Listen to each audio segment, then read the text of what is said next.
Muy buenas tardes. Para mí es una satisfacción profunda compartir estas jornadas de reflexión con todos ustedes, con empresarios, profesionales, que fundamentalmente les interesa el bienestar de nuestro país.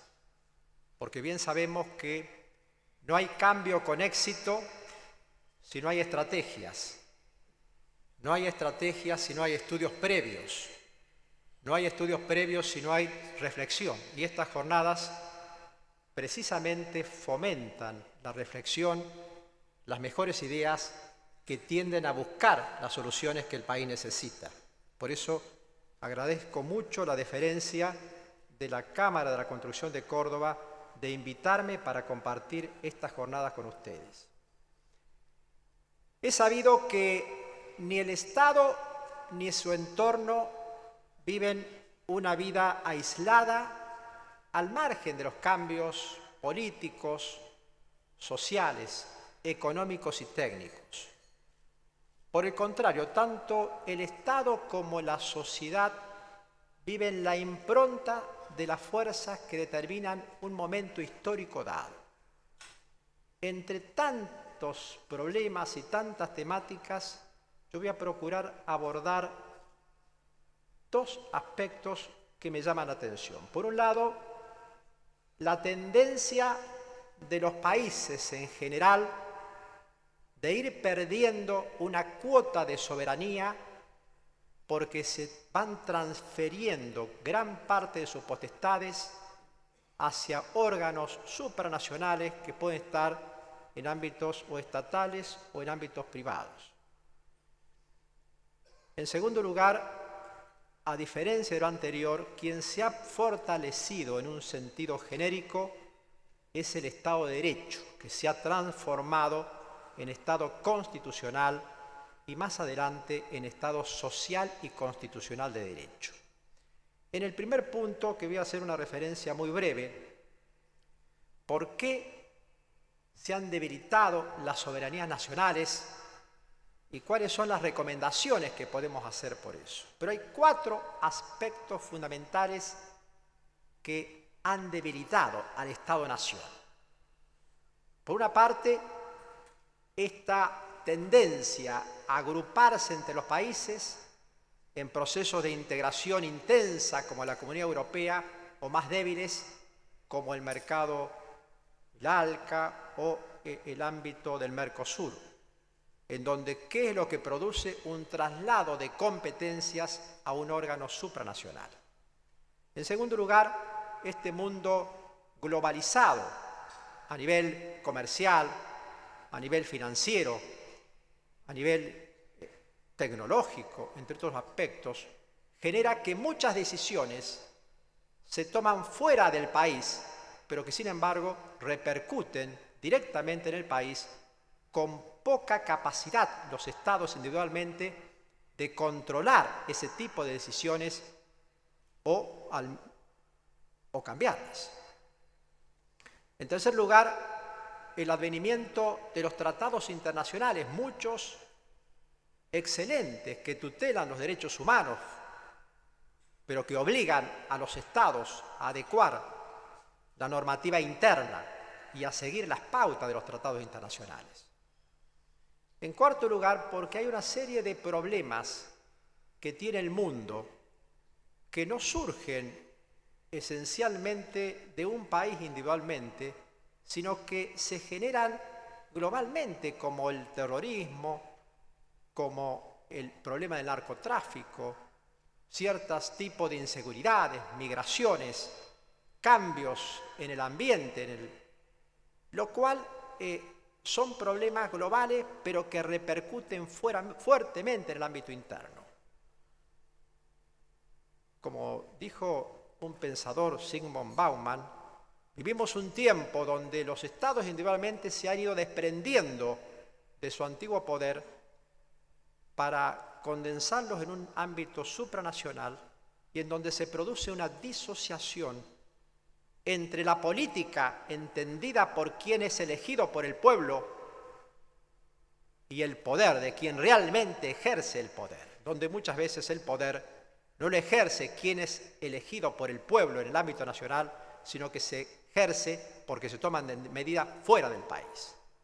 Este tipo de aspectos que también ha generado el pensamiento de John Gray, que ha estudiado los problemas del mundo globalizado, nos permite inferir que en lugar de soberanía tenemos que hablar de interdependencia con los otros estados, donde tenemos que participar mucho más en el mundo internacional, pero tenemos que ir progresivamente gestando una gobernanza nueva en el ámbito de los organismos internacionales para que fundamentalmente traten los problemas globales, los problemas que vienen de afuera, porque muchas veces los gobiernos asumen buscar soluciones a los problemas internos sin una fuerte coordinación con el mundo internacional para atacar frontalmente, todos juntos, esta gran problemática.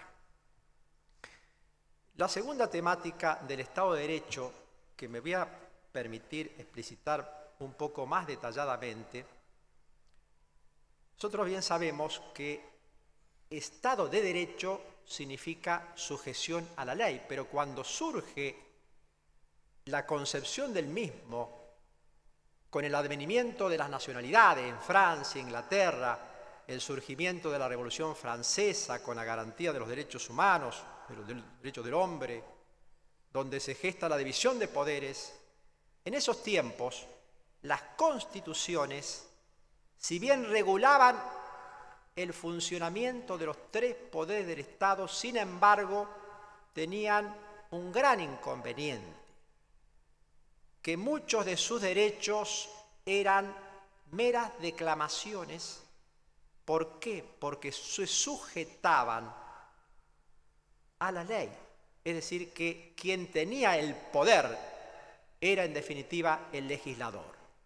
Y si el legislador no quería regular la ley o quería restringir los derechos o no regularlos, lo podía hacer perfectamente y en consecuencia esos derechos constitucionales se convertían en meras palabras vacías sin una aplicación concreta.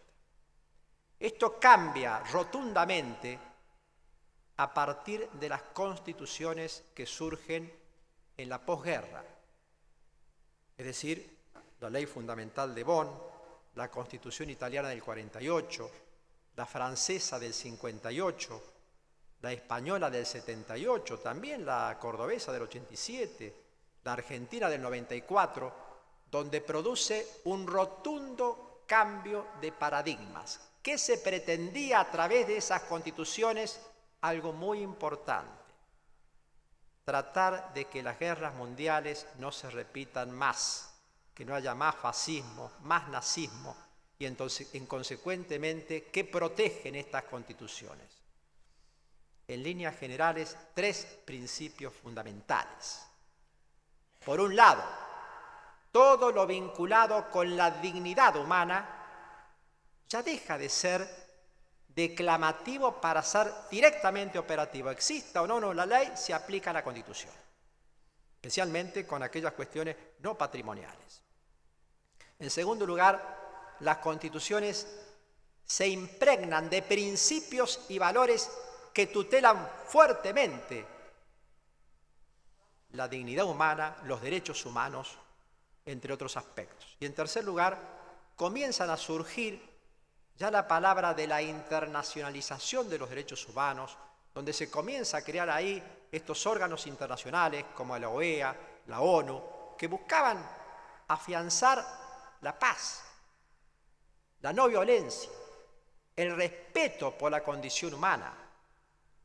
Que lo hayan cumplido parcialmente, bueno, tendrán que ayornarse para avanzar en el cumplimiento más efectivo, pero pensemos que si no hubieran existido esos organismos, quizás hubiéramos estado mucho peor. Pero este cambio rotundo de paradigmas, que le da un poder mucho más amplio al juez, porque antes el juez en el Estado de Derecho se limitaba a aplicar la ley, solo la ley, en este cambio de paradigmas, el juez ya pasa a tener un poder más amplio de control de constitucionalidad, de control de los tratados internacionales, entre otros aspectos. Es lo que Ferrajoli en Italia nos dice: se ha variado el concepto de un Estado de Derecho débil pasando a un Estado de Derecho fuerte. Pero fíjense qué otra mutación obedece este Estado constitucional de derecho. Esas mismas normas constitucionales también resguardan lo que es el Estado social de derecho. ¿Qué significa Estado social y constitucional de derecho? Que se siguen protegiendo, por supuesto, el derecho de propiedad, la libertad contractual, los derechos individuales, pero también los derechos colectivos y, consecuentemente, los derechos sociales.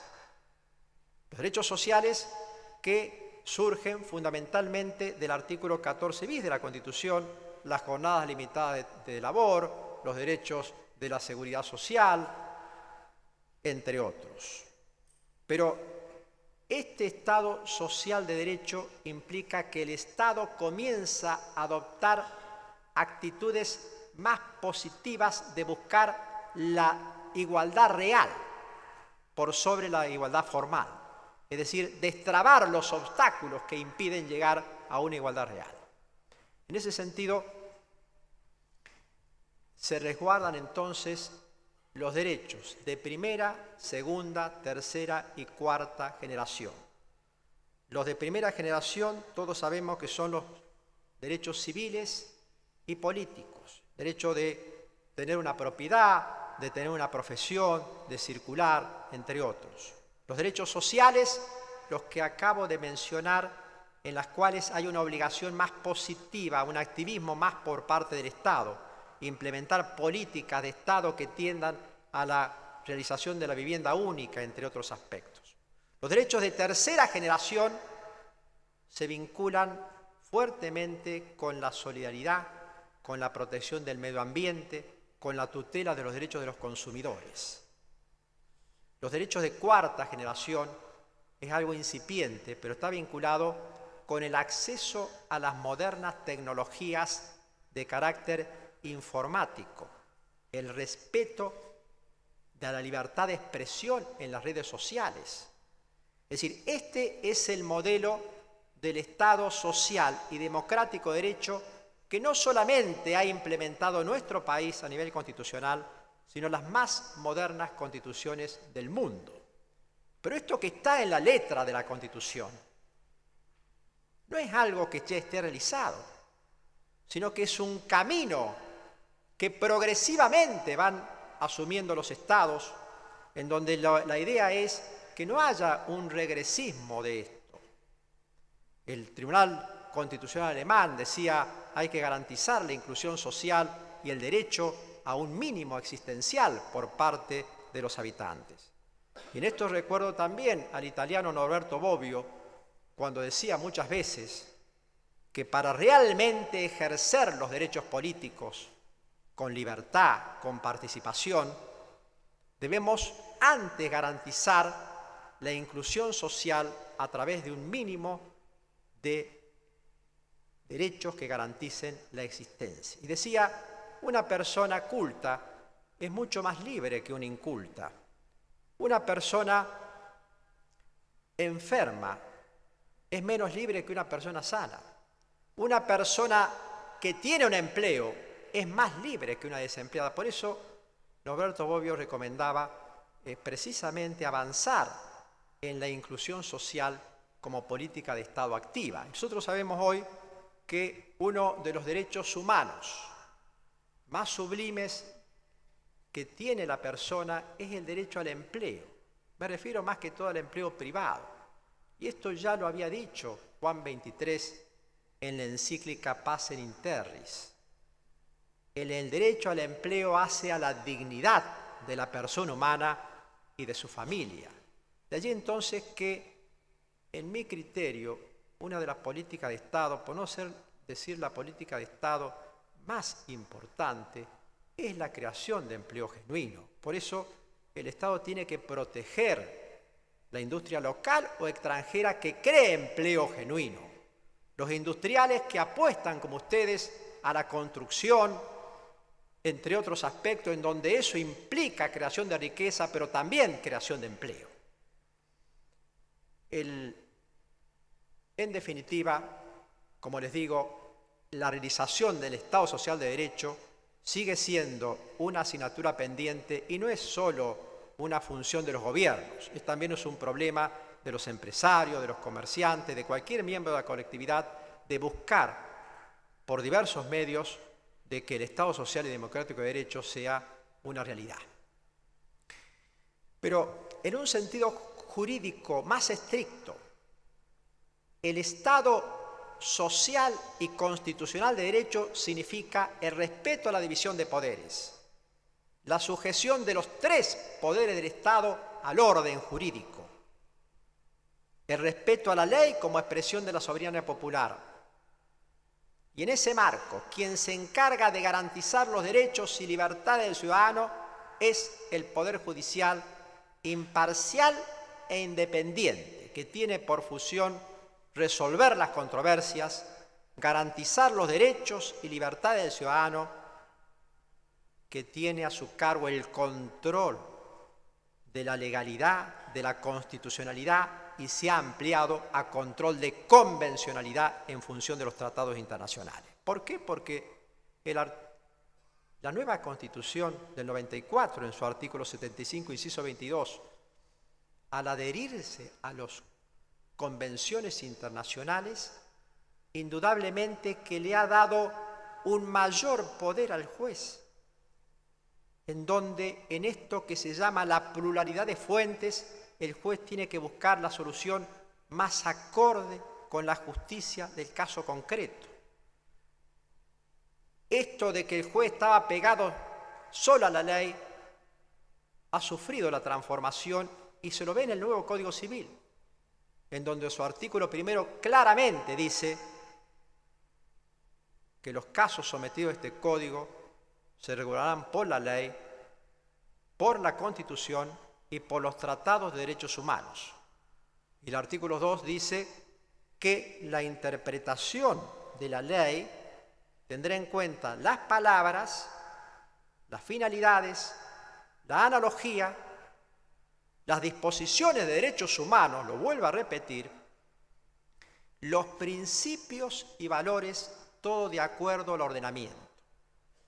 Esto no implica el gobierno de los jueces, implica el gobierno de la Constitución y de los tratados internacionales. Pero cuidado en que esto no puede encandilar al juez de pretender que todo lo puede hacer y todo lo puede controlar. El juez tiene que tener presente de que la ley sigue siendo lo primero que debe interpretar, y siguiendo un autor italiano, ex miembro de la Corte Constitucional, Zagrebelsky, manifestaba que la misión del jurista es utilizar todos los criterios de interpretación posible para aplicar la ley, pero con una visión constitucional. Es decir, buscando que la ley armonice realmente con la Constitución, con los tratados, con los principios y con los valores. Y solamente en caso, obviamente, de que esa norma sea totalmente arbitraria o inconstitucional, declarar su inconstitucionalidad o su inaplicabilidad. En estos tiempos también, cualquiera fuera el nombre del acto que dicte el poder del Estado, llámese acto político, llámese acto institucional, llámese acto administrativo, para la jurisprudencia del Tribunal Superior de Justicia de Córdoba, es controlable judicialmente si hay agravio. Y así lo hicimos cuando se reformó la Constitución en Córdoba, que se transformó el sistema bicameral en unicameral, pero producía el cese inmediato de los legisladores que todavía le quedaban 2 años más de mandato. Y allí establecimos claramente qué podíamos controlar los jueces y qué no podíamos controlar. Podíamos controlar claramente si era apropiado y justo que se acorte el mandato o bien se repare a través de los daños y perjuicios. Pero lo que no podíamos controlar era si el sistema bicameral era mejor que el unicameral, porque esto es una cuestión política que solo está reservada al poder político, en este caso al constituyente provincial. También hemos dicho que cualquiera fuese el agravio que sufra un particular, un empresario, aunque sea una multa mínima, y aun cuando la ley diga que es irrecurrible, hemos dicho que en el actual Estado constitucional y social de derecho no puede haber ningún impedimento de quien sufra un agravio que no sea posible llevarlo a la justicia.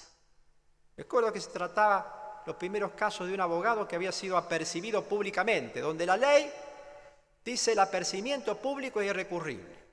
Declaramos la inconstitucionalidad de la ley, garantizamos el acceso a la justicia y anulamos la sanción porque no se había respetado el debido proceso previo, en este caso a través de un descargo previo, antes de la aplicación de la sanción. Fíjense lo que pasó en Estados Unidos, un caso emblemático, pero que en nuestro país existen muchos casos de ese tipo, donde el 9 de abril de 1952, el entonces presidente de los Estados Unidos, Harry Truman, dispuso la expropiación de todas las fábricas de acero porque había una huelga de los empleados y, pasándola al Estado, eliminaba la huelga y ponía a los dueños como gestores de ese establecimiento. Esto fue dispuesto a través de un decreto presidencial en el marco de una normativa de emergencia, sin ley. ¿Qué dijo la Corte norteamericana? La declaró inconstitucional. ¿Por qué dijo? Esas no son atribuciones del presidente de la República, sino que esto es una atribución del Congreso. Esta es otra de las funciones que corresponde al Poder Judicial. Poner límites al poder político, precisar cuáles son sus atribuciones y, en definitiva, garantizar los derechos y la libertad del ciudadano.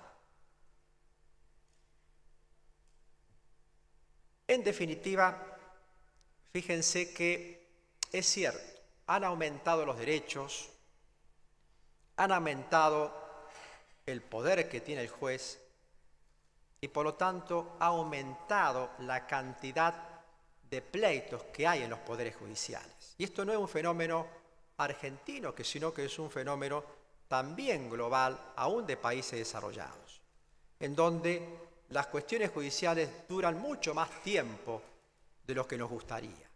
Pero quiero ser claro con ustedes.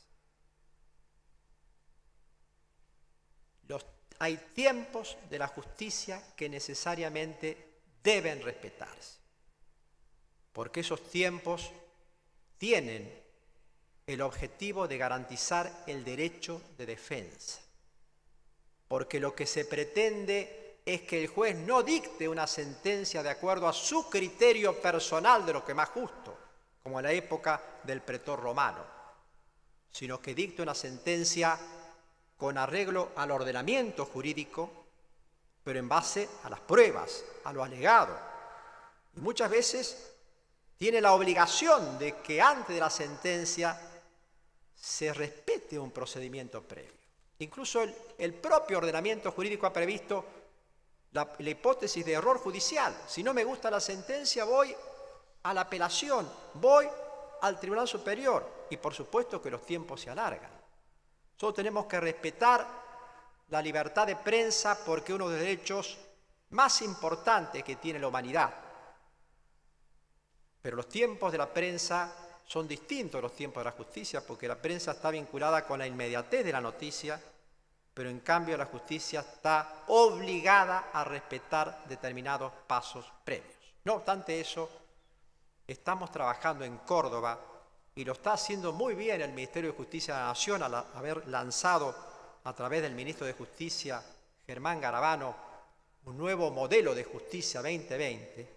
Estamos trabajando, decía, por un lado, en buscar darle más calidad más independencia, más celeridad a los pronunciamientos judiciales. En nuestro país ha habido un cambio fundamental en estos últimos años, que los jueces ya no se eligen a dedo, sino que se eligen a través de la selección por un consejo de la magistratura, en donde en Córdoba podemos tener el orgullo de que es el sistema más avanzado del país, porque cuando lo creó el gobernador de la Sota renunció automáticamente a la potestad discrecional de elegir a uno de los 3 primeros en la terna, cosa que no sucede en ninguna provincia ni a nivel nacional. Es decir, que la discrecionalidad hoy para elegir un juez es 0 en la provincia de Córdoba. Y esto se vincula también con una política de Estado que el propio Tribunal Superior ya impulsó desde hace aproximadamente 19 años, donde nadie ingresa al Poder Judicial sino a través de un concurso que se garantiza la igualdad de oportunidades y la idoneidad, salvo los cargos de maestranza. ¿Por qué? Porque el más idóneo puede resolver en forma más rápida y con más calidad los pronunciamientos. También estamos trabajando en transformar la oficina judicial. Estamos trabajando en el expediente digital. Estamos trabajando en nuevas formas de evitar el conflicto, la mediación, el arbitraje, la conciliación. Estamos trabajando en el acceso a la justicia, donde si el menos pudiente a lo mejor no va a la justicia va a su encuentro a través de asesorías jurídicas móviles. Es decir, entonces, una serie de proyectos para tratar de que, no obstante respetar los tiempos del proceso, no obstante tratarlos de achicarlos abruptamente. Y otro de los temas que quería muy brevemente comentar con ustedes es la necesidad de afianzar la seguridad jurídica. Ustedes saben bien que en la sistematización de los economistas clásicos no era un tema que les preocupaba. Sin embargo, en los últimos años se ha demostrado que cuando un país tiene instituciones fuertes, poder judicial en pleno funcionamiento, un gobierno democrático donde funcionen plenamente y se respeten los derechos, derecho de propiedad, la libertad contractual, el cumplimiento de las promesas, eso propende al crecimiento del país. No obstante, que han habido excepciones como China, como Singapur, que han crecido espectacularmente con regímenes jurídicos objetables, aun cuando en estos últimos tiempos han ido mejorando. Pero, ¿qué es la seguridad jurídica? Y yo diría que es aquello que ya David Hume decía: mira, hay que garantizar la tutela firme del derecho de propiedad, la libertad contractual y el cumplimiento de las promesas. Es decir, la garantía de un derecho igualitario, pero de un derecho que pueda ser efectivo a través del funcionamiento correcto del Poder Judicial. Es decir, el empresario necesita un marco jurídico estable, un marco jurídico que respete los derechos, un marco jurídico que respete la libertad contractual, un marco jurídico que pueda acceder fácilmente a la justicia, que la administración no le ponga trabas.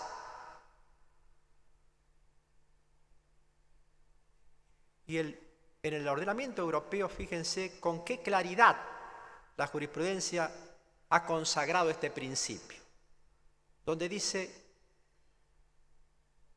esta seguridad jurídica, que está prevista en el artículo 9.3 de las convenciones europeas, se garantiza de 2 modos: con un derecho seguro y un derecho previsible. ¿Qué significa derecho seguro?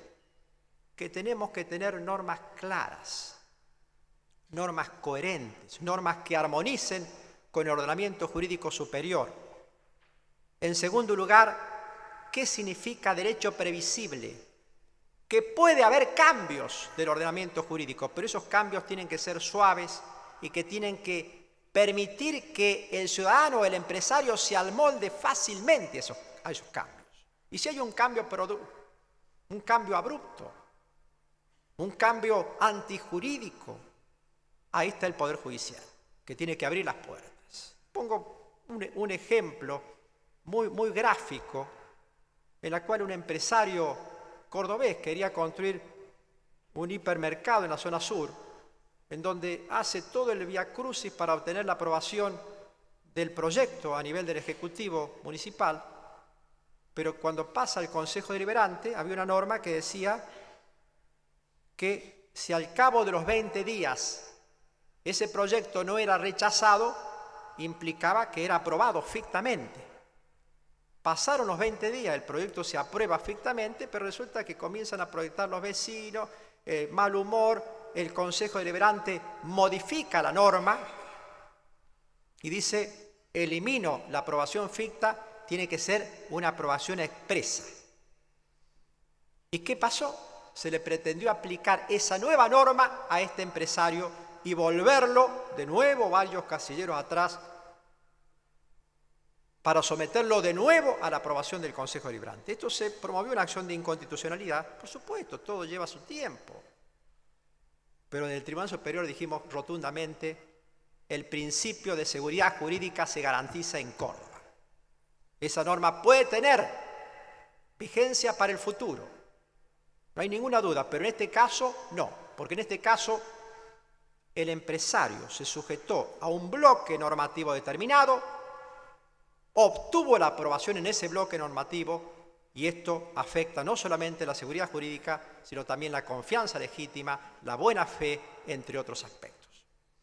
Es decir, entonces que, por supuesto que hay muchos ejemplos que también no se conocen en realidad, pero que, en definitiva, tenemos un ordenamiento jurídico que obviamente puede ser mejorado, pero aún en la medida en que existan poderes judiciales serios e independientes y honestos, es posible garantizar este acceso a la justicia y el verdadero control aún de los actos del Estado. Para ir terminando, estoy convencido que nuestra democracia, en estos tiempos de cambio, tenemos que dotarla de más claridad. Yo creo que todavía faltan un buen paquete de normas que voy a hacer simplemente una enunciación rapidísima, porque ya termino en 5 minutos, en la cual, por un lado, tenemos que fortalecer los controles previos en la emisión de los actos estatales.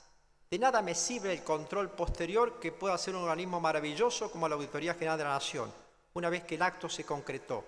Tenemos que volver a pensar en regímenes como Córdoba, que es el control preventivo, para evitar la corrupción, porque después buscar al culpable, probar la corrupción, seguir los procesos, es un tiempo muy largo también. Y lo que necesita la sociedad es prevenir que no haya actos de corrupción. Entonces, tenemos que, entre otras cosas, prestar la atención, y yo diría una ley que le obliga a la Auditoría General de la Nación a un control previo a la emisión del acto, con efecto paralizante cuando ese acto es contrario al ordenamiento jurídico. De esa forma va a dormir mucho más tranquilo el funcionario honesto, mucho más tranquilo va a dormir si hay un control previo a la emisión del acto y va a ganar la sociedad. En segundo lugar, hace falta un nuevo sistema normativo que regule la huelga en lo que es el servicio público, en lo que es la función pública, y diga claramente, el legislador no tiene derecho a la huelga, ni el juez, ni el policía, pero hace falta normas claras. Si no, se producen hechos que cuando no hay una norma clara, hay que empezar a interpretar qué quiso decir el ordenamiento jurídico. También hace falta normas claras que regulen la protesta social, garantizando ese sublime derecho constitucional, pero también garantizando el derecho de los que quieren circular, el derecho que quieren prestar una actividad. Y todo se puede hacer porque hay estándares jurídicos internacionales para tutelar, darle un medio de prensa, para garantizarle que lo va a atender la autoridad competente, pero siempre dentro del respeto al resto de los ciudadanos y dentro de lo que es la no violencia. Hace falta nuevas leyes que también den prioridad a quien cree empleo genuino.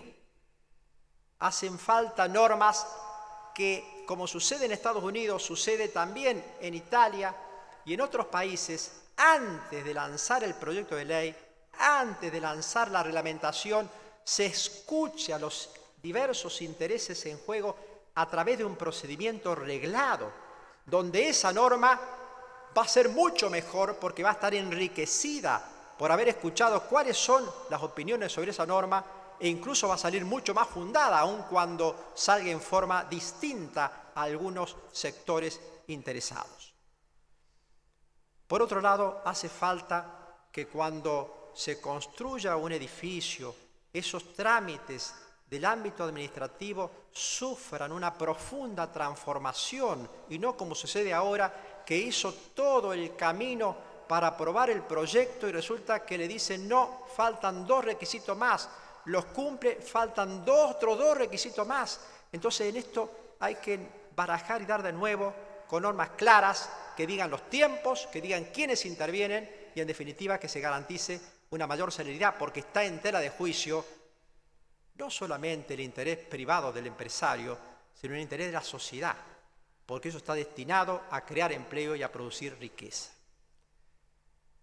Podemos seguir reflexionando juntos en otro montón de aspectos. Yo simplemente he querido muy humildemente hacer un vuelo muy genérico, tocar algunos puntos simplemente y rescatar de que servir a los demás es uno de los aspectos que más enaltecen la vida humana, cuando uno se pone en una postura de servicio, en donde también encontramos en ese servicio a los demás un plus en la motivación de nuestra propia existencia.